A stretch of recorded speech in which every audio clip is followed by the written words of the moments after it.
Hello, everybody. Welcome to the Roach Wiggle, August 8th, 2024. Lots and lots and lots of stuff going on.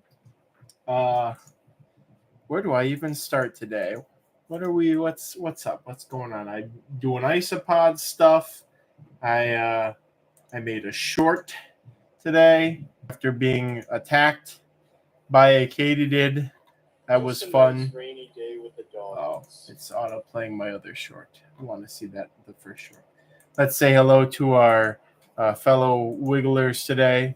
We have LC Glow Spot Cockroach. I think your name's new. Welcome. Farouche, JF, Bahijager, Duke and Enzo, the Iggies. I really like reading your name for some reason. Hyperbeam. Laura Taylor, Alan John, Cyborg Medic. Your name is definitely new. Welcome. And Aquarimax, welcome. Devin, welcome. Welcome, everybody. We have a special stream today, special giveaway by Bahijager actually is going to be the one providing the giveaway. Chain, Loki, we got a lot of regulars in here. That's wonderful. Zen Monkey, Edison Sigani, that's a new name too. Welcome. Lots of new people. This is great.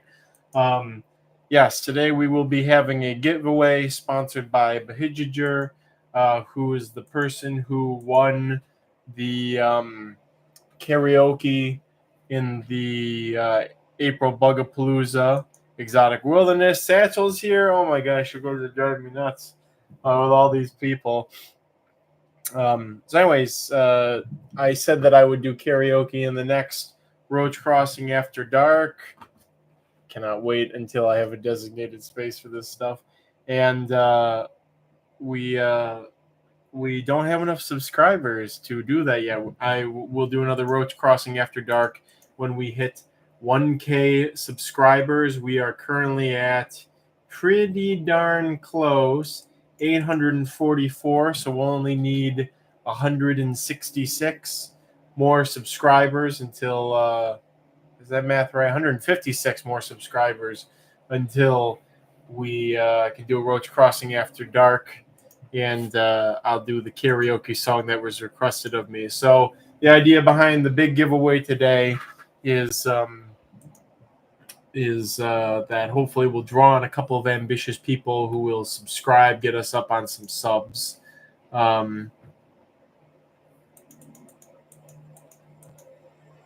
Let's see. We're not gonna do the giveaway just yet. We're gonna meander around a little bit first. But I am gonna tell everybody what's on the table for the giveaway just to raise some hype. So the giveaway is any combination of or all of blank, including shipping included. We're going to just do this as one big old lot here. You get approximately a dozen Simondoa consurfarium, approximately a dozen Dora Leo orani, approximately a dozen Blabber species Honduras, and approximately a dozen Leuci hermetica vericosa. I would assume the U.S. hobby stock. So that's what's going to be up for grabs. And Bahijager has provided me with a couple questions that I could ask. And I think I like the second question that Bahijager suggested. We got EDC Greek Geek here too. Joseph Tavir, Mew. We got a lot of people here. Again, if you could, although it is counterproductive to your winning the giveaway, maybe not, depending on the question, suggesting posting around that we're doing this giveaway. We need some more subs so that we can get to that Roach Crossing After Dark and do some karaoke, the Isopod Smasher Pass. Speaking of which, I need to go ahead and yes. All right, I like the question that Bahijager came up with. We're not doing the giveaway yet, not just yet, but we will get to it eventually. While I brought up the topic of Isopod Smasher Pass, I have gone through maybe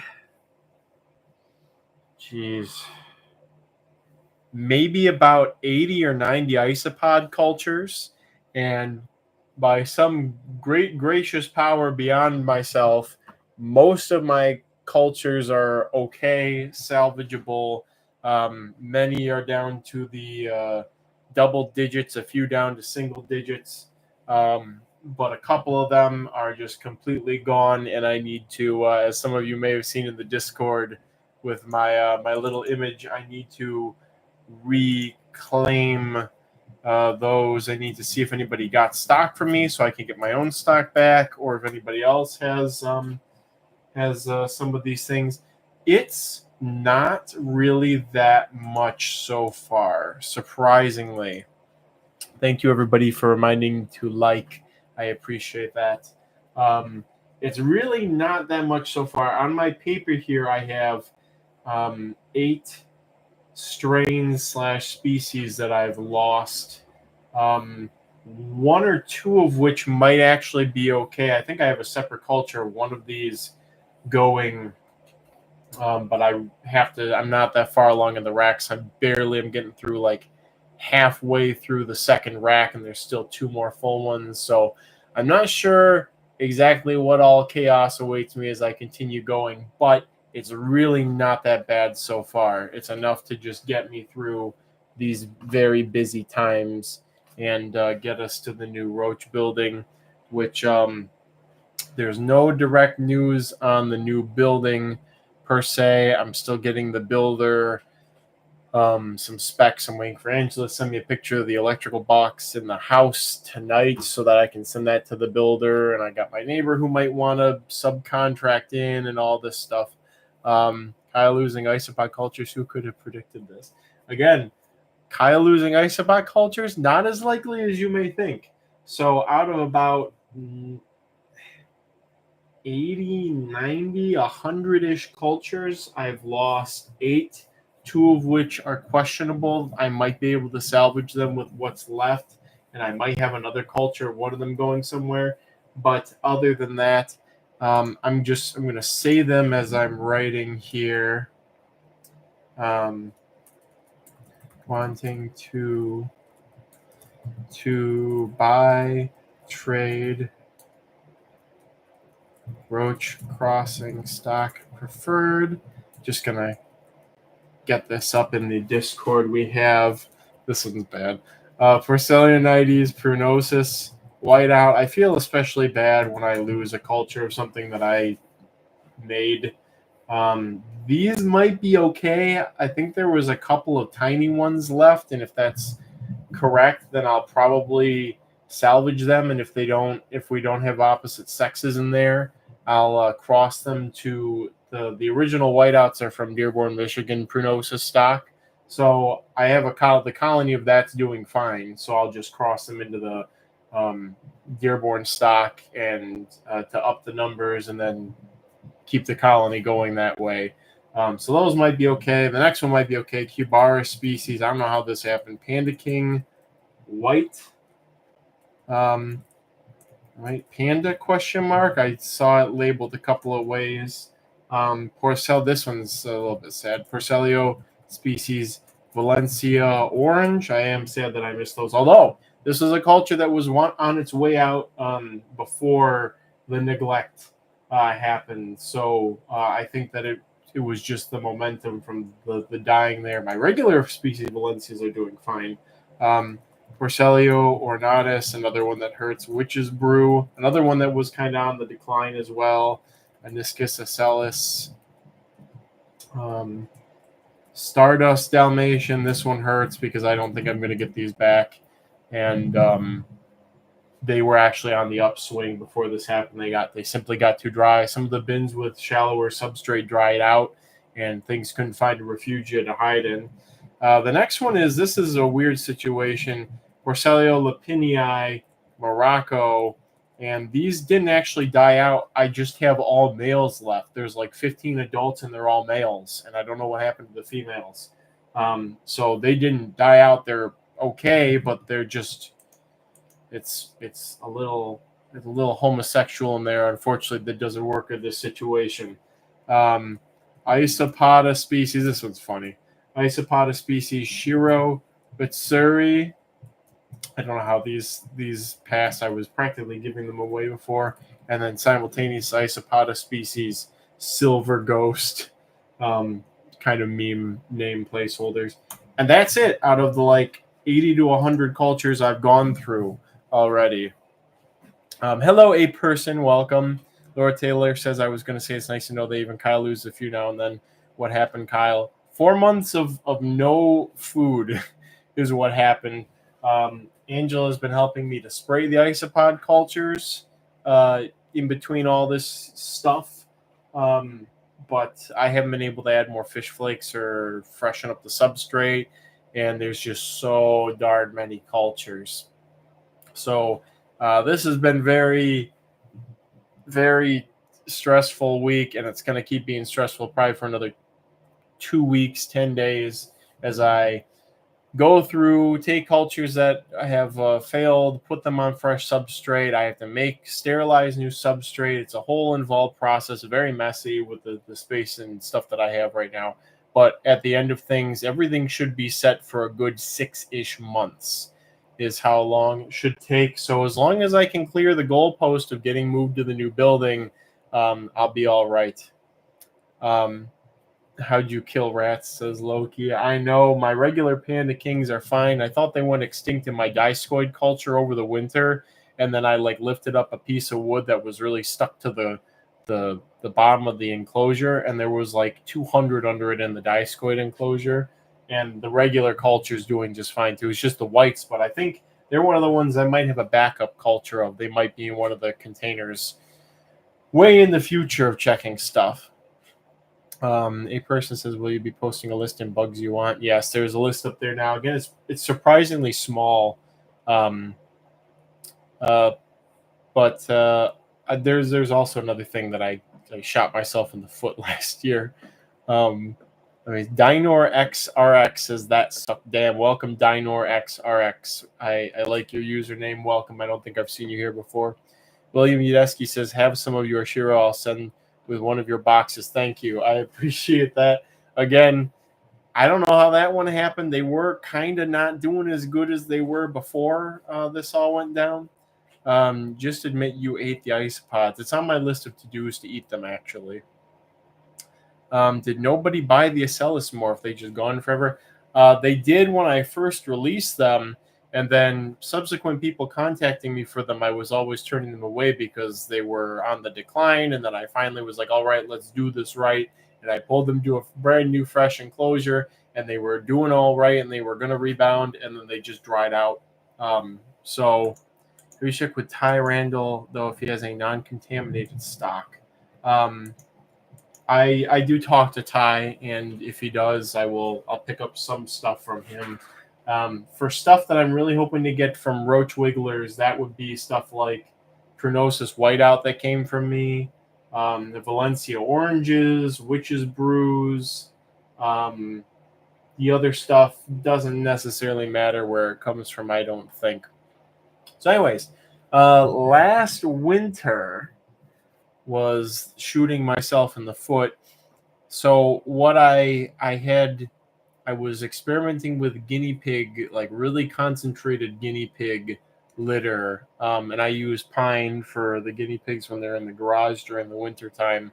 And I layer up, and then I dump the whole thing outside in the spring, and it's really good compost. But this time it was apparently too much ammonia in the bottom layers, too much something. It was just too rich.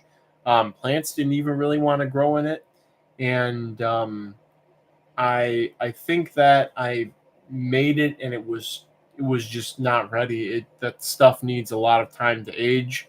It's not like the mouse bedding that I normally have been using now, or the wood pellets where it's good to go in a couple of months. This is might even be years until this is properly broken down. So I was using this stuff when it was not broken down all the way. It was rotting and not fermenting or decomposing, and I hit a lot of cultures with that. I think that was not this winter, but the winter before, or maybe it was even during the summer before last fall. At some point over a year ago, I used this stuff on cultures, and a lot of things did not like it. So I had some outbreaks of porcelain disease around that time. I think it was bacterially induced. This seemed to happen in a lot of the cultures. This is also before I was starting to supplement with the dolomite, which helps to balance the soil pH and seems to make this richer organic matter more accessible to isopods sooner in the decomposition process. So, anyways, I did in a couple of cultures using that, and it also, when it dried, it became very hydrophobic. It would not absorb water when it was sprayed, so there would be these cool formations of the guinea pig stuff, and they'd eat through part of it, but then it would kind of solidify and it wouldn't take on new water, and so the isopods actually couldn't eat it very well. So I'm not, obviously it's a lesson learned the hard way, and now I've been using compost from the actual compost pile, the mouse soft fur bedding stuff, and that's working very well once the worms kind of churn it over a bit.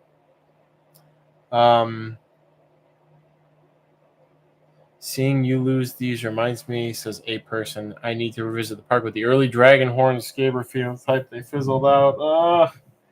I know. I wish I could get back into that apartment complex and try to find more if there's even stock there of that. But this just happens. It's why I regret losing stuff like my scaber whiteouts. It's a fight sometimes to keep some of the stuff alive. And not even because people aren't interested, but just because they go on the pile of all these isopod cultures, and like I don't like doing things piecemeal. It's killing me that this is going to be a multiple day endeavor to get all these cultures done. I like to do everything in each category in one day. And so if I don't think I can get through isopod husbandry in one day, I'm very inclined to just table it until the next time I can. So something that I'm working on, and in the future, with a rack by rack system, I think it's gonna help mitigate some of this stuff. So, Small Gwenny says, hello, Small Gwenny. I just got a ton of Sterilite 28 quarts to use for my colonies. I use a mixture of organic compost, including Happy Frog cell conditioner. Yeah, that's pretty good. The Happy Frog is kind of a good general additive. It's free of fungus, flower pot fungus, and seems to be pH stabilized and some other stuff. Of course, it's more expensive than using compost. So compost and pearl dolomite or lime powder. So Loki says, I need to do bug kill rep. I've been so busy as we were debating moving after our lease ends soon. Didn't you just move? There's time flying by too fast. Laura Taylor says, I appreciate your honesty and thank you. I can't imagine keeping all the bugs in, but I had the move and logistics that go with it. You are moving in the right direction. Keep it up. Thank you for the words of encouragement, Laura Taylor. The move, I don't think, is going to be as big of an issue as I may have thought it would be, primarily if I can get those darn tanks from Aquion, but they haven't responded to anything, and I haven't had the time to sit down and give them a call between all the other stuff we got going on. Satchel says, Kyle, I may have asked you this before, but how do you prevent fungus from taking over substrates like flower pot fungus and that bright white fuzzy mold? Flower pot fungus, you can sterilize the substrate ahead of time. That helps. It also seems to like acidic substrates, so mixing some of the pearl dolomite or pulverized lime into the material will sort of discourage it too. Small Gwenny recommending Happy Frog is consistently safe to use. That's good to hear. A person says, have you looked at the insane automation systems people like as Yeti use? I doubt it would help with the issues with acidification of food, but it might help with moisture. Yeah, I kind of maybe thought about hooking some of those up in the future. But the other thing is I got a lot of things to factor in. Space usage, shelf usage, etc. It's actually kind of easier and a little bit more accessible to me to just spray things. But if I decide to work with tricolors or bicolors or other stuff like that. Honestly, it's just easier for me to just spray it myself, so you have real-time feedback on how a culture's looking and if they need more or less water. But so I've considered it for some things. Maybe if I had a whole rack of isopods that needed that style of care, I would do it. So it's in the cards, but for the bulk of stuff, like all these armadillidium cultures and all these cubaris and stuff like that, it's not really necessary. I'm very satisfied with how some of my cultures, like my lemon blues and a lot of my Spanish porcelios, are doing with my current regiment. I'm very satisfied with this, so I'm not very inclined to try and change when there's good success. Loki says I did, but last November. So also the time flies by. Yeah, geez, November. We're heading up 3 more months. We're going to be in November. That's crazy, everybody. A person says, seems like the kind of thing you need to structure everything around. Yeah, I definitely can't do that. And it's automation. If it's electrically wired, you have to deal with power outages. And I've heard some horror stories of stuff, not from the bug side of thing, but it could happen like with like rodent automated things where a gasket will blow or something will get switched on if there's a power surge, and all of a sudden like the water just all starts pouring out and all of a sudden everything's dead and you got a whole mess on your hands. So I'd rather not deal with that. Laura Taylor asking about a video on flower pot fungus. I don't, but there will be more videos about topics when after the move. I'll be able to do some of that stuff. I might get a headset for that. I might get a mounted camera and be able to do some stuff. I'd need to find a video editor too for that kind of thing. So if anybody's got some recommendations there, I'm interested in hearing. But the time is coming where this stuff is going to become a day in, day out thing for me. So well, it'll be there as well. William Yadeski asking about calcium carbonate, which is the pulverized lime. Gravity per kilocal. Hello. How big are adult firebrats? I'm glad I have this. I think the biggest I've seen from tip of like the snout at the front to the end of a flagella, like the mid one's not a carcass. The other two side ones are. Whatever the center one's called, it might be a carcass in that group. Probably about 20 millimeters, the biggest. A lot of conversation. I love it. Small Gway asking about, I want to get limestone calcium for the ice pods. What should I get? Just get pearl dolomite off of eBay, or if you can get a sack of it in person, just a sack of pulverized limestone. It really doesn't matter what kind you use.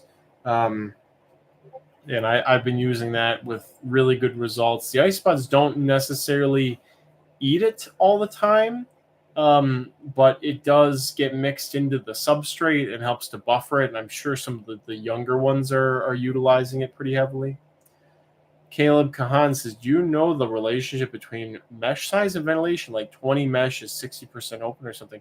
No, I don't. That shouldn't be too hard to calculate. You just calculate the area within the circle that of the hole that you drilled, and then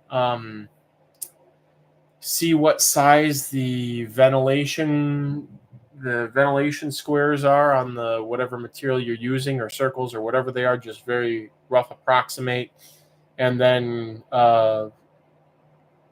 approximate how many of those there are, and multiply that times the area per individual and subtract it from the size of the hole, and that should give you a good estimate for that.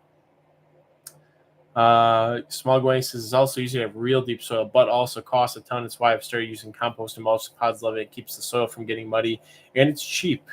Yeah, this is something I'm still trying to figure out, why a couple of these new setups I put together dried out so quickly versus some others that I set up around the same time still haven't dried out, and the colonies in them are doing well. Like my albino pak chongs I set up right around the same time as the Acellus, and there was still moisture in the enclosure, so much so that the albino pak chongs were the colony was just, it was where I would expect it to be if I was taking good care of it.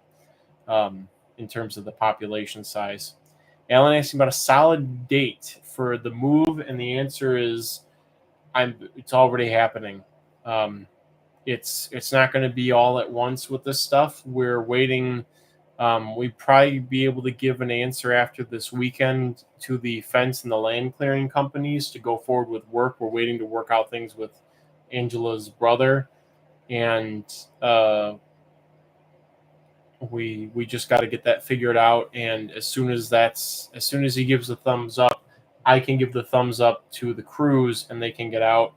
And I was told, I was on the phone maybe 2-3 days ago with the land clearing company, and they said that they could start about a month from, if I told them within a week of the call, they could start about a month out, maybe earlier, because they don't like doing some other jobs when there's rain. We've had a lot of rain, and so that's if there's a lot of rain, instead of doing a project that they don't like doing in the rain, they will do land clearing under those conditions. So yes, that's the answer. It's already happened. I moved a bunch of my stuff there a couple of weeks ago, and it's just ongoing. As for the bug building, we got to get the land cleared first, and kind of have to get the fencing up, but that's not crazy important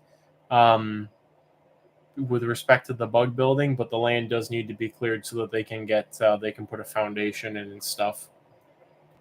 Chain says, yeah, I've dabbled in automation. It can still be pretty hands-on. Sometimes it requires a lot of maintenance and dialing in. You absolutely can't go cheap.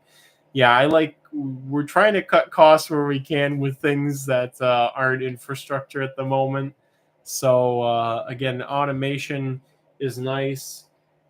I really would not be stressed right now if there weren't all these other things going on in the background. I would be on top of bug work if I was not also trying to plan to move and do all this stuff, and also was not finishing up the April auction for months. We're definitely going to stick with the new way for auctions. The pre-packaging way is just so much better.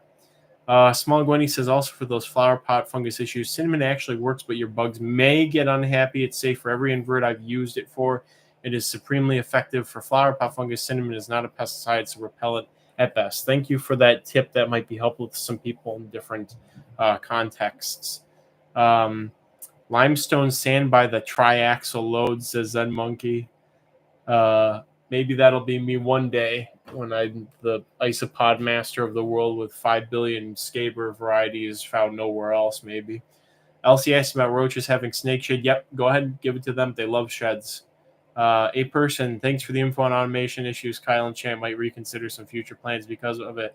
Don't let us discourage you from finding something that works for you, but again, there's infrastructure involved there and space and some other things. It might actually be more practical on a smaller level than on a bigger scale. Edison Signey, I think you're new here. Welcome, Edison. And he asked about updates on the new website. The website has been more work on the website has been tabled until we get this move situation figured out and started. I'm thinking I may end up taking December or January off of sales just to work on the website again. And that's kind of where I was last year. Chris and I got the dummy site up and going, and it looks good.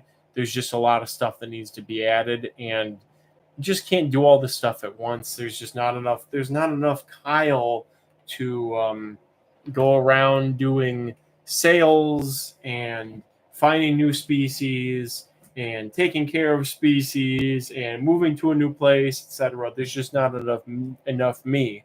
So that's been tabled because sales are really good right now, and I kind of don't want to think about having to take on more sales if I update the website until I have somebody on staff.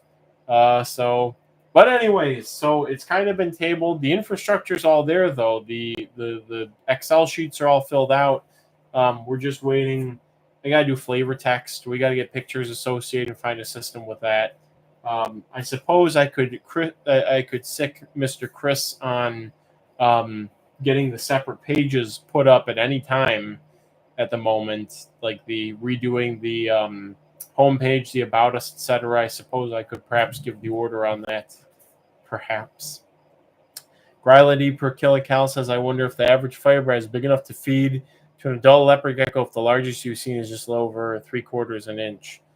They may still eat them. I remember once I had a friend who had crested geckos in a tank with a lot of substrate, and he was not very up to date on feeding them, even though you could just feed them the crested gecko diet.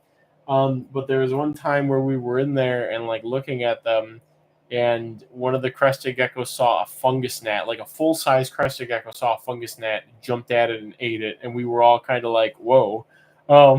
So they'll eat stuff smaller than you would expect. Shane talking about the problems of getting an exact measurement of the open space on mesh. Maybe you could do a time comparison where you see how much water flows through a standard size hole, and then put the mesh over it, and then see how long it takes for that to happen. I don't know exactly what that would tell you now that I think about it. Braden says, do you separate adult rhino pairs after they mate or just leave them together? I've always left them together unless I need to rotate a male to another female. I've always just left them together. Small Gwenny used cinnamon in a rubber ducky colony and cured the flower pot fungus. Yeah, it might interfere with something the mycelium does. I think it's pH based. I think substrates tend to acidify over time, and that helps to prevent that. We have a lot of conversation about where to buy bulk cinnamon, how you sprinkle it in, what you do with this cinnamon tea. Chris, if you want to just go ahead with, if you remember, I had those new major site categories that would replace the old ones. I think I sent you the Word document. If you wanted to go ahead and get that implemented, I think that would be a good morale boost, a good moxie boost for the moment.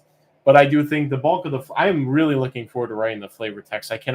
This is not something I'm putting off because I don't want to do it. It's because I'm going to get sucked into doing it, and I'm not going to want to just write, I'll write a couple of flavor texts right now. I want to write a lot of them, and that will also help to set the tone for the website in the future in terms of how I approach writing the flavor texts now. So yes, delayed, but there's going to be so much excitement from the new building and the move and craziness and all this stuff. There's just so much going on. I'm curious what life will look like 3 years from now, and kind of a little scared too. So, Smug Wayne bring up mosquito bits for fungus gnats. It's very interesting. I didn't know that.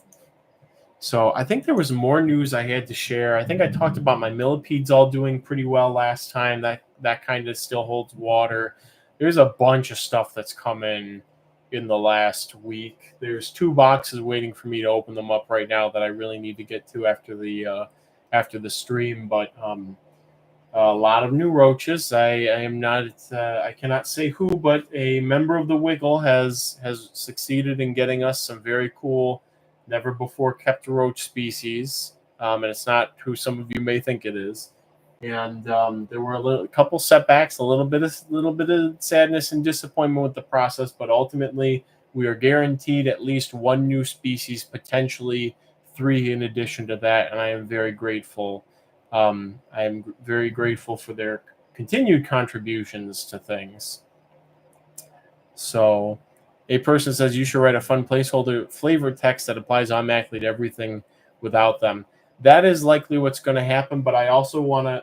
The point of doing this is so that it's easier for me to update the website. So I don't want an autofill funny thing for them. If I add a new species, I want to sit down and add all of its information so that it just goes and pops up on the website with the new species flag. So, because I'm not going to have time for the old style I don't have time for the old style things now, and I sure as heck am not going to have time for it 6 months from now when everything's moved in the new building. Speaking of which, how many shelves do I need? And what's the going rate for shelves on Amazon? I'm estimating that... Okay, guys, I got to sit and think about how many shelves are in the basement. While I think about that, I should also note I just got a bunch of mantids in, including one I haven't had in a while, Rhombodera basalis. Very excited to work with those. I usually stock mantids. I get a couple of things to play around with and try to communal breed, which worked really well for Galinthias and Alma Mantis. And there was another one that communally bred. One of the Creobroders all communally bred. But these basalis, I missed them so much. I'm really going to put a good effort into raising those long term. Anyways, there will. I'm not going to get a list up on Roach Crossing, but if anybody's looking for mantids, shoot me an email asking if what's available because there's a lot of cool stuff that came in. And I was about to think about how many shelves I need. Let's look up 4. I think those are 4-foot shelves. 4-foot wire shelf with wheels. Let's see. Oh, that's a big one. Is that the future of Roach Crossing there? Everybody, 4-tier steel wire shelving unit with adjustable metal shelves on casters, and it's 60 inches wide. What is that? It's like 5 feet. Yeah, 5 feet wide. I don't know if my tanks will fit evenly on that is the problem. Here's a 5-tier, heavy duty, blah, blah, blah, and looking more like the price point. Here's an overall pick, 6 wheels, 119. I like black. I like the finish on the black models. 4 shelf. Here's a sponsored one by Amazon. 30 inches by 14 inches by, oh, that's too small. That's a baby. We need this big guy with the 5 tiers.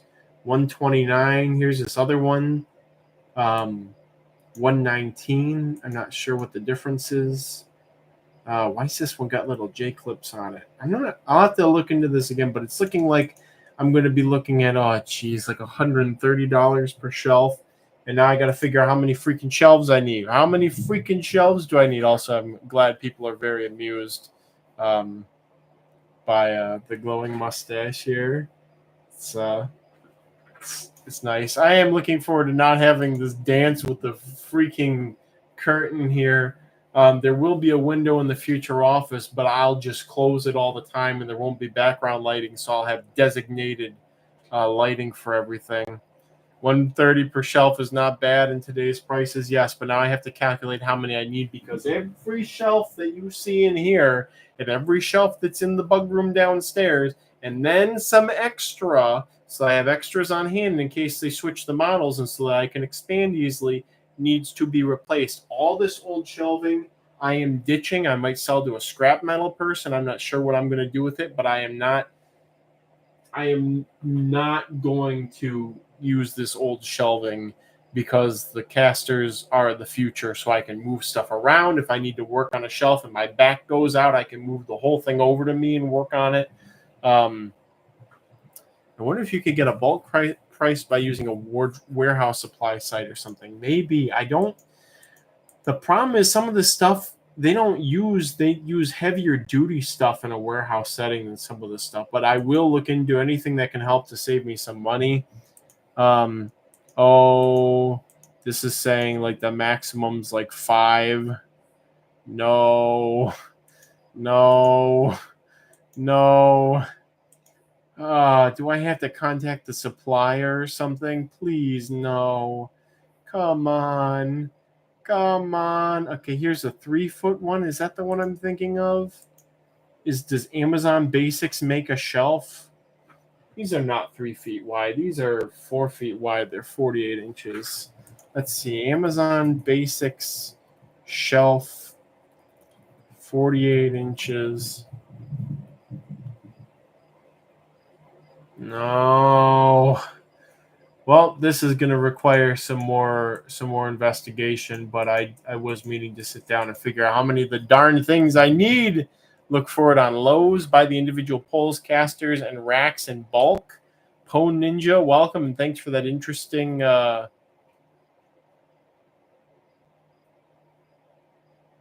interesting comment there. I wonder if I can do that. Oh, that's a nice sunset. Just had to peek at it really quick there. Webstaurant store. Costco usually has great deals on shelving. Just buy offshore homemade racks off the black web. The problem again is I need a bunch of them, and we're gonna do this. Everybody count out loud with me. We got 1, 2, 3, 4, 5. 5 upstairs minimum. Downstairs 1, 2, 3, 4, 5, 6, 7, 8, 9, 10, 11, 12, 13, 14, 15, 16, 17, 18, 19, 20, 21, 22, 23, 24, 25, 26, 27, 28.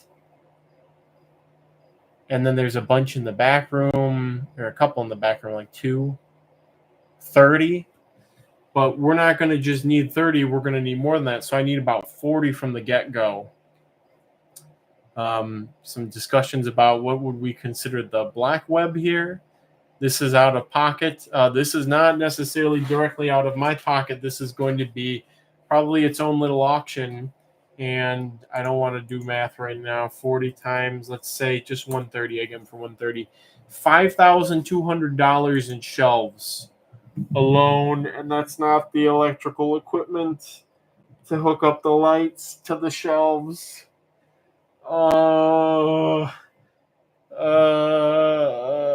Credit card's going to be on fire after all this. How many tiers are your current shelves? This is about pretty standard, this one back here. This is a lot of the ones in the basement are configured slightly different, but it's very typical for me to have 1, 2, 3, was it 1, 2, 3, 4 of the shelves. So 4 is a good number for me to work with. I try to work off of that. Standardization is very important for things at this scale. So, Small Gwenny saying, just sell me a bunch of cool bugs and I'll cover some costs for you. I appreciate all the help, references, Small Gwenny, everybody who's buying bugs, who's talking about Roach crossing, etc. Everything helps, and I'm hoping a year from now I'll be sitting at in my new office chair in my new office with my feet kicked up and talking about how sunshine and roses everything is. I can only hope. All right. We're going to do the giveaway. We're going to get this on the road. I don't know if I'm going to... What do I do here? And again, I will... I'm going to just post... this is a giveaway provided by Behidger. Shipping will be from Behidger. What else should I put here? Behidger, what's a good way to get in contact with you that you're okay with? That you could provide to YouTube, or that you could provide to me to put onto YouTube for the winner. Or maybe I could just take the winner and get you guys in contact via email, perhaps. And this is all costs covered, too, for this big giveaway. I'm trying to hype it up. Maybe we'll get some more people popping up in here. Maybe. This is a good question. And again, it was Behidger's request. I'm going to go nuts if I keep saying that. Did he do giveaway? No, I haven't done the giveaway. We're getting right to it. And there goes the viewership shout out. Remember to smash that like button, much in the way I will smash or pass on various isopods at the next Roach Crossing After Dark live stream. It'd be great if you could connect us. Okay, I can do that then, Behidger. Contact Roach Crossing for further info. All right. What was that? It almost looked like a domestic. Huh. Maybe it'll come back.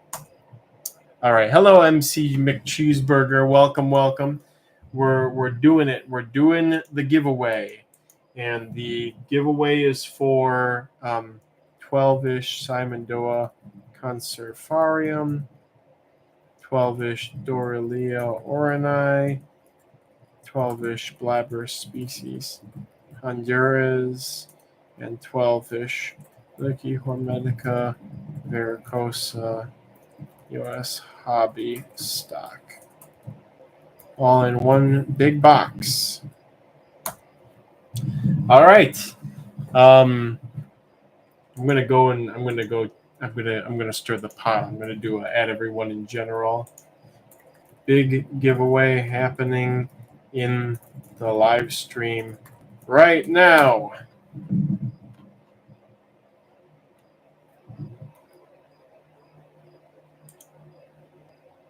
Bug in a rug, welcome. I'm going to see if we can probably get to 40 people here pretty easily. Come on, we can get to 40 concurrent viewers today. Is this the stream somebody linked to? Yes, it is. I'm not going to click on that because I'm going to hear my voice twice.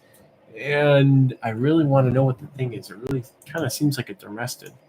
Arson snail, leaf collects bugs. We got a lot of interested people in here. We're up to 37, 39.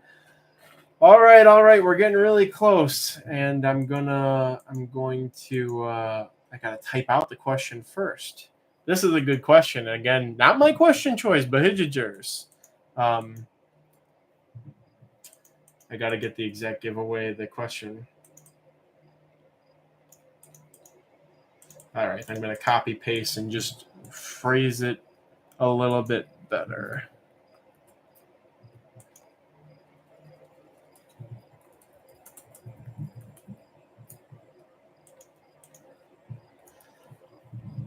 I really like this question.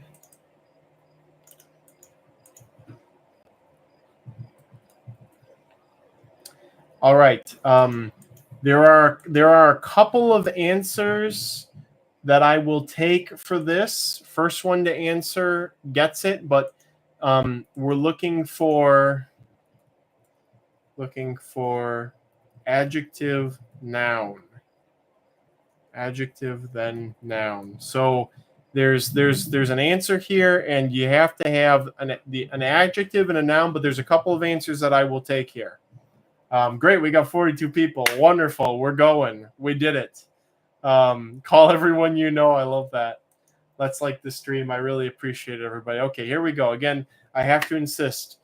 This was Behijigers. This is Behijigers giveaway for Roach Crossing, trying to get us to 1K subs so that we do another Roach Crossing after dark, and karaoke is part of it. Dewey's here, Dinoriax. I got so many people here. Orang Mango came in. All right, here is the question. According to Roach Crossing's Roach Husbandry Guide, what substrate ingredient should be sought after lustfully? There's the question. It's been posted. I can't pin it because the emoji thing's in the way. Come on. There we go. Pin message. Perfect. I will stop once I have seen it. I don't see the answer yet. Don't see the answer yet. Nobody's gotten the answer yet.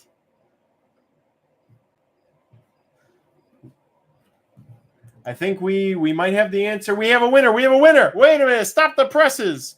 We have Caleb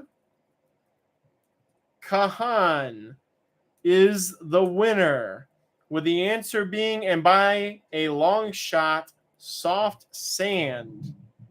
I'm going to print screen again for posterity's sake here.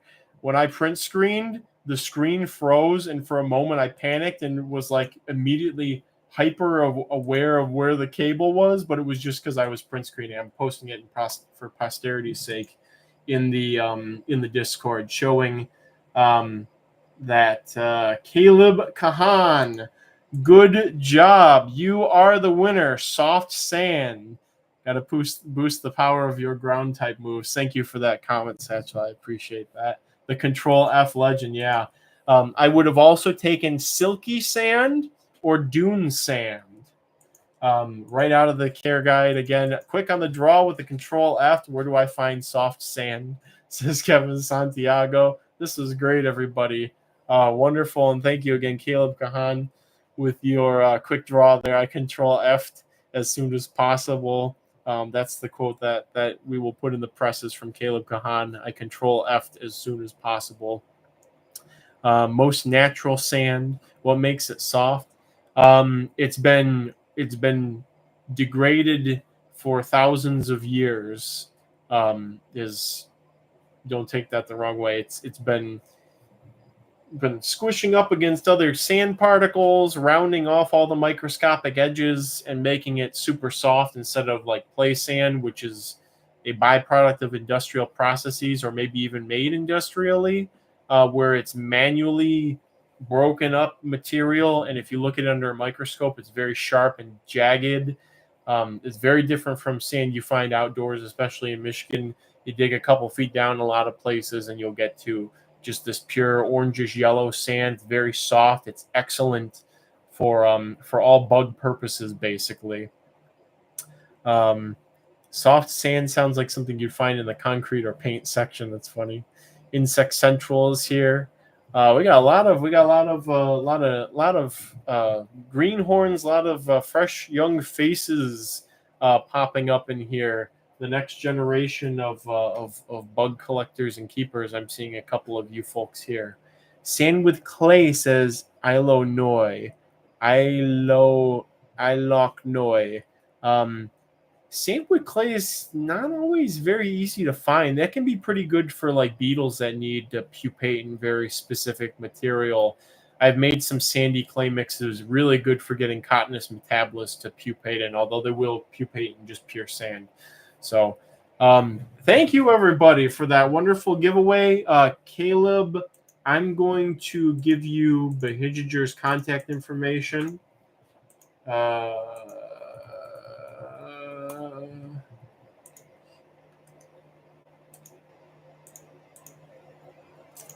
Caleb, contact for giveaway, and the both of you can go from there. Again, I would really like to thank Behijger for suggesting this. Behijger, desperate to get the karaoke going on at the next Roach Crossing after dark. Fine sand is something I'd top cookies with, says Bim1B. Welcome, Bim1B. You're definitely new. And we got the 40 likes. Delicious. Wonderful.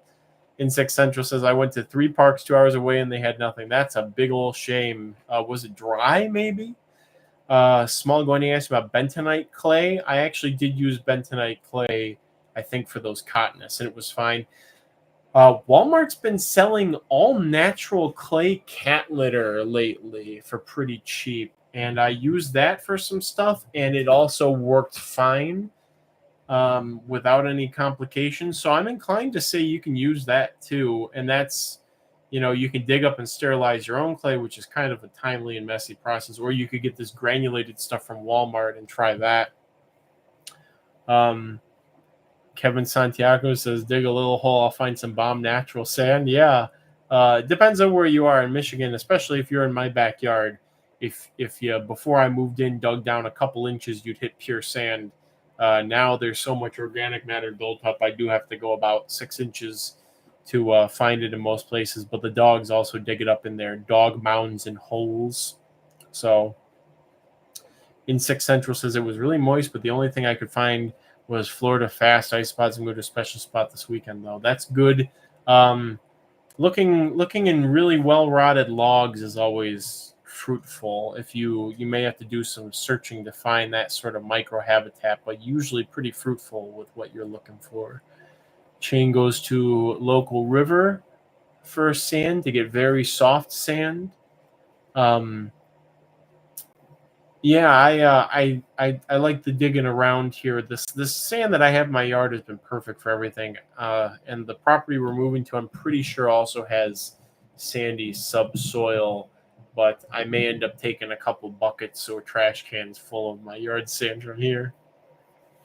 Small Gwenny lives in Arkansas and can get red clay by digging a hole. Red clay is pretty good too. Again, that's good for like Goliath beetle and Cotinus metabolus pupation. A lot of clay people here. It's not as useful as you'd think on its own, but it can be. It does have its strengths in different situations. A person talking about lithobias decimating baby camel crickets when not sterilizing even clay properly. They really get in there. I don't know how lithobias lay their eggs, but it must be some ridiculous process where they can sneak them into every nook and cranny imaginable anywhere that they're present. John Doe says I might have to hit the white sand dunes by me. Yeah. A good 5-gallon bucket of good quality sand is a good thing to have on hand. If you have bugs of a lot of kinds, it's good for crickets to oviposit in. It's good for lubbers to oviposit in. It's good for sand roaches. It's good for if you need a low organic content soil base for something else you're working with, like earwigs. Sometimes. But you're asking if I use the sand for all roaches. It's mostly for Arenovega and some other Caridiids. I've used it as a sterile subsurface a couple times when there was flower pot fungus problems, or if it was a species that just didn't like to get too moist. So I put my Glauturx gemma on it recently, and it's just kind of a good thing to use if something's having problems and you just need something that's going to hold moisture and doesn't have a lot of organic matter in it, so you don't get flower pot fungus or something like that very easily. Chain jealously hoards his blue clay location. I would like to see a picture of this blue clay if it's actually blue. Luch Garn, hey Luch, I hope you got some movement on the box situation. What happened to it after it was USPS said it was supposedly delivered to your doorstep. For the labels, they're the new labels I'm switching to. They're trading card cases, and then I make a custom label with all the information on it with business cards. I just make that in Microsoft Word, and that's the system everything's going to. Every isopod, every roach, everything that I have that has been cultured for more than a couple of months is getting slapped with one of these new upgraded labels. And I'm imagining I may do a big push of it right before or after the move of the bugs to the new property happens. Insect Central asked me if I've seen Latiblatella reni before. Yes, I have a culture of them, actually. Have fun catching them. Have lots of fun. It's like a steel blue. I'll send a pic, says Chain, about the blue clay. What service are you using for the custom cards? It's just Microsoft Word. It's Avery labels, Avery business card labels, and I just I have a format that I decided on for myself with the information I want to convey, and I just have a file saved with that format on it. Sassy CC, any beetle grubs available? Shoot me an email. Kind of low on a lot of stuff right now. There's a lot of things that are emerging as adults at the moment, and so I'm kind of low on larvae, but very soon we'll have a bunch of stuff like Cedoniscoma, Tripoxylus, Uticella, etc. So Small Gwenny is going to head out. Thank you for joining us. Thank you, everybody, for joining us. I'm just going to, if anybody have any things to bring up or talk about. Otherwise, I got 2 more boxes I need to go open. And I got a new shop vac because as part of the move, we're having a price comparison specialist person, not a realtor. It's some other service thing who's coming out this upcoming a week from now. That's another thing to note. There will not be a stream next week. We got to deal with this this price specialist, whatever person is coming out to evaluate the house and say, fix this, change this, blah, blah, and have a better chance of selling for more, etc. And I would like, even though I was not able to get all the bugs out of the house in time for this situation, hopefully will for the realtor, I would like everything to be nice and tidied up so that they feel a bit more empowered giving us advice. So Vegager says, I guess what I meant to ask is if you have mix some sand with cocoa coir or croutons. Usually I do that for like earwigs because they like to build little chambers underneath some of that stuff. For the most part, I just leave the sand as a bottom layer, and I will mix it around for stuff like some beetles that I feel want to lay in the sand, like some darkling beetles and some cetidines that want to lay in sand that don't necessarily want to lay into straight organic matter. Um, yeah, thanks everybody who attended, everybody who has participated in the giveaway. It was very exciting and good to see the numbers up so high there on everybody. What I feel like I had some more information. Again, isopods are not a lost cause. That's a big plus. Just very busy. There's an expo this weekend. I swore I had more news. What do I have other news? I've got some Neil Barretius Spinoza for sale. If anybody hasn't seen the short, go check it out on the channel. I was recupping some today, and one of them went from my finger very dramatically while I was recording. It was not staged. I just I put a piece of food in front of one of them, and it did the threat display, and then it like lunged its face into the open guts. And I just thought this would make a great, really good short for people. So I started recording while I was cupping up some of the other ones, and it just so happened that this one decided to attack my finger instead of going for what I offered it. So those pairs will be available if anybody's interested. Send me an email. They'll all be well established in feeding, etc. Just off the top of my head, other than the isopod stuff going kind of well, it the other pink dragon millipedes whose name I continuously forget are growing and doing well. In fact, there's one that looks like it's only a couple of molts away from adulthood, and that might be the furthest anybody's gotten with them. So I think Devin No Name, you were saying that somebody got them, or you got some to a couple of instars and then they all died. So this seems like it's really good progress, and they might actually be pretty easy to breed going into the future if what I'm currently doing is all that they need. The setup that I have them in. So I'm curious about that. But it would be nice to have this as a notch under my belt. Again, millipedes. I'm on the upswing with a lot of my millipedes. I think 2022 was not a good time for many of my millipede cultures, but everything that pulled through is doing really nice, looking really good. The reed bladder looked fine, by the way. They were super active yesterday. Yes, that's right. Another box that needs to come my way. Thank you for reminding me of that, and I appreciate that contribution as well. I did get a couple of Lyrida bladder from another location, but I would like more. The more the merrier with something that I have a high chance of failing with. Insect Central says, I have some Florida giant katydids still in the chlor, almost a dull. I'm going to start breeding. That is wonderful, Insect Central. We need to talk about that over text. I need to tell you all the things that you could fail and how to avoid those things so that you get good numbers going, because that's a species I really want to bulk out when I move, because I'll have the space and whatnot to do it. It's not as easy down here. It's not as easy up here in the north, where you have everything's dormant and there's no greenery for 6-ish months out of the year. Much easier in their home range, where there's all kinds of stuff year round.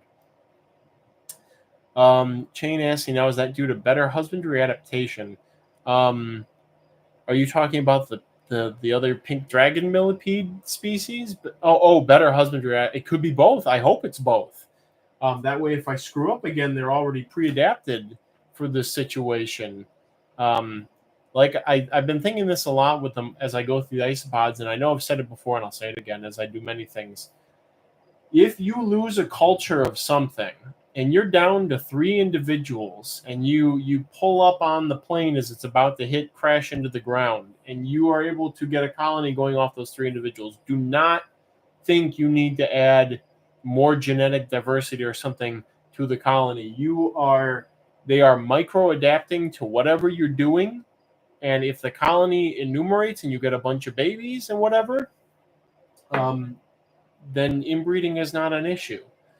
So if you open a bin, you're like, oh darn, I'm down to 2 males and 1 female. I better go ask Joe Schmo on Morph Market if I can buy another 7+ count or something. Do not. Just fight it out until you're sure the culture's a goner. You lose your only female. All right, now add some more, but fight it out, because if they adapt, something in those last individuals made them better and made them survive in the conditions you subjected them to better than everything else. You need to keep those genes around and keep them prominent so you don't have another big crash because of whatever in the future.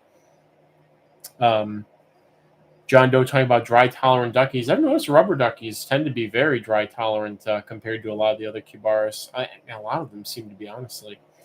Shane says, I always wonder that when a population previously believed to be difficult suddenly becomes easy. Yes, it's called purifying selection is the scientific term for that. But also, not to get too hung up on that too, husbandry just trumps pretty much everything else, and people will forget that. One day I'll do a formal video on that. But the things that change in your enclosure that you are not aware of have far greater impact on whether or not the culture succeeds or dies out than inbreeding and all kinds of other stuff. The soil pH, the humidity across the year, the population density, have they eaten all the loose woody parts off the decor you provided, etc.? Is the substrate building up and is now causing problems or helping or something like that is far more important. A person, I would argue on the vertebrates that it's demonstrably false that inbreeding depression happens across vertebrates. There are many wild populations of vertebrates that have rebounded despite being very inbred. The value of genetic diversity is very contextual, and the biggest case in point for this is the fact that they perhaps, other than if you rule out beetles, let's take the most speciose group of organisms on the planet out of the picture. If you the majority, I think, of organisms on this planet, fungi, bacteria, amoebae, plants, who knows how many different types of invertebrates can reproduce asexually through parthenogenesis or through offshoots or budding or fission or all those kinds of things. And their genome then changes very, very, very, very, very, very, very, very slowly in those situations. So genetic diversity is valuable in certain contexts, but not in all contexts. And again, the proof is in the way that life persists on this planet, that it is not always a good strategy to reproduce for a number of reasons. Energy investment. If it's a stable environment, now maybe you reproduce with your neighbor, and now you've got kids that are homozygous recessive for something, and that's different than the original allele frequency if that increases. Anyways, it's a whole thing, and basically what it boils down to with evolution and inbreeding and outbreeding and all this stuff is, if it works, it works. Is the bottom line. If something's really inbred and it's very successful, it's going to keep working out. If it's very outbred and it's very successful, it's going to keep working out. A person talking about armadillo and parachi getting out and stuff like that. Talking about that stuff, I saw so many of the New Guinea flatworm. That's funny in Insect Central while you're collecting. There are a few hobby stock roaches that have come from one female. It's almost the norm in roach keeping for there to be very, very tiny founding populations. Shane Coughlin saying, I don't know where I heard it, but in mammals, it is ideal to breed with your third cousins. I had read that for humans, it's something like, if you have a very attractive third cousin, you will rate them higher in attractiveness sexually than you would an unrelated person that you would otherwise relate, or that you would otherwise rank as attractive. Brain making a comment about Alan's neighbors. It's funny. There are Lacertas that are all females and just clone themselves and do fine. Again, It's not, if you have some major cataclysmic event that creates very unstable environments with a diverse array of different niches and conditions and whatnot, genetic diversity is very important for your population, at least originally, because then it provides them with ways to adapt to changing conditions or to novel conditions. It's very good to have genetic diversity when there's changing conditions at a population scale so that things can adapt to those conditions. But then ultimately, again, look at like what's that one the really like 13,000-year-old or something grove of aspens in Utah. I can't remember what it's called. It has a really cool name though. But there, 13,000 years, it's been the same quaking aspen. It's just all this I think it's Pando, I think is the name of it. Yeah, thank you, Brain. Pando. The thing's been reproducing asexually for literally thousands of years and could continue to go on and will probably go on to do that if humans are around to protect it, and just make sure it's not like clear cut by us or something like that. It can just keep going on forever. And it's not reproducing sexually. So do you look at this gigantic organism that's lived for thousands of years, and would you say, oh, it's so inbred, it's not breeding at all, it's not very successful? So no, it's asexually reproducing like crazy. You could make an argument it's more successful than human civilization in many capacities with how long it's been in that place for. Anyways, and there's other stuff like Suriname roaches, where they do weird stuff though. They're like their chromosomes are duplicating, even if the actual genes aren't changing. They're just like their chromosome counts are doing weird stuff too. But anyways, but yeah, again, with bugs, it fails in comparison to husbandry. You could have the most genetically diverse whatever stock of something, and your husbandry changes, and all of a sudden they all die, and you think, oh, they got too inbred. It's like, how is it going to happen? How is inbreeding going to happen when you just have like the first generation produced by these organisms? Like, you think that all of a sudden they grow like halfway and then everybody, including the parents, die? That's not how that works. A lot of people talking about Surinams are being very strange. I have a culture here from Redlands, Florida, where I wild collected a bunch of them, and they all died of some weird yeasty thing. I think it was a yeast, was what Dr. Appel had said that it was, that causes this foul-smelling roach decomposing illness. That's very common in freshly wild collected roaches from different places, especially humid tropical ones. But I had them, and I had them in a mixed colony with the species Redlands panchlora, and one day I realized, oh, there's one of the Surinams. It survived in here somehow. So I separated the one female, put her in her own enclosure, and I think we're 2 years since I separated her, 3 years since the original collecting, and so now I have one of these critter faunariums just loaded with hundreds of Pycnoscelis CF surinamensis from just one individual. And obviously they're not breeding because they're not sexually reproducing. They're asexually reproducing, but they're going nuts. Pancake slugs, you're new. I just realized that. Welcome. I didn't recognize. I don't know who I thought you were, but welcome.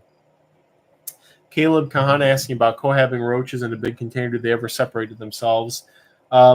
They will, less based on not wanting to be by the other roaches, but more based on where the conditions in the bin are that are most conducive to them. And funny thing about that, so you can have like Blabberus and Rhyperobia or something together, and you'll lift a piece of bark and they'll all be under it together, just kind of randomly distributed under the bark. But the only time I've seen roaches intentionally get away from each other was way back in my youth when I went to, before I stopped doing this, I went to pour 6-spot roaches back into my colony after an expo, and I accidentally dumped them in the Posticus. I actually dumped Eublabrus biolii in with Eublabrus posticus. And I thought, oh no, I'm going to make hybrids. This is so bad. And I went online. I think I asked Oren about it for like an hour or something, and he was Oren about it. And nobody was like, oh, they probably won't hybridize, blah, blah. Well, then I think I went and checked on them a couple days later to see if I could sort them out.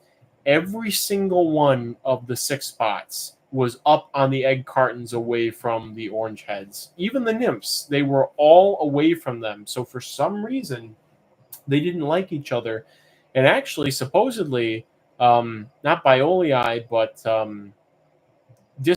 true distant eye, the ivory heads, are found in the same cave systems as Posticus, and they actually avoid each other. The Biolii are out, distant eye are out towards the front of the caves where it's drier and more ventilated. The Posticus are deeper in the caves in the wetter area, so there's some segregation of the niches there, and apparently don't like to intermingle. Apparently the Posticus really don't like distant eye. So pancake slugs, working on some native roach species and trying to work on native Florida pancake slugs, which I love. I love Ladula. And some tropical ones. I love ornate harvestmen. And there's also Sinertoides in Florida that were introduced from Cuba, which are, I'd say, easier than the ornate harvestmen to keep, honestly. Anyways, everybody, we're going to wrap up the stream now. I got boxes to open. We had a great giveaway here. And yes, a person, Ladula floridana. Again, I put my isopod list out onto Bugs You Want. We'll see if anybody's got any of that stuff. Let me know. Shoot me a message. I'm happy to do stupid trades, guys. I'm happy to send, like, I don't know, species green spots for a Roach crossing stock of Witch's Brew or something like that. Just let me know. I'm willing to do that. I want my old stock of all that if possible. So, anyways, thank you everybody for attending this big giveaway live stream. No live stream next week, so I will see you all the following Thursday. And until then, may your cultures ever be bountiful, everybody. I will see you all around.